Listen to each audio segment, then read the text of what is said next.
সবাই জানে এটি মিথ্যে মামলা দেয়, এটি সবাই জানে। কিন্তু সেদিন পেটি সদীপের তাবর মেরে বসছে।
এটা হলো 18/5/2020 তারিখের ঘটনা।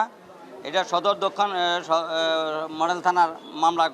ঘটনাটা খালাতো বোনের স্ত্রী ছিল আজকের যে মামলার 55 আসামি জেসমিন আক্তারের সাথে শাহজাহানের অবৈধ সম্পর্ক ছিল।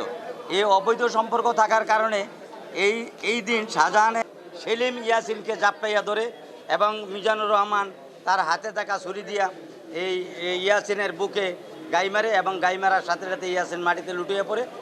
পরবর্তী সময়ে ইয়াসিন মারা যায়।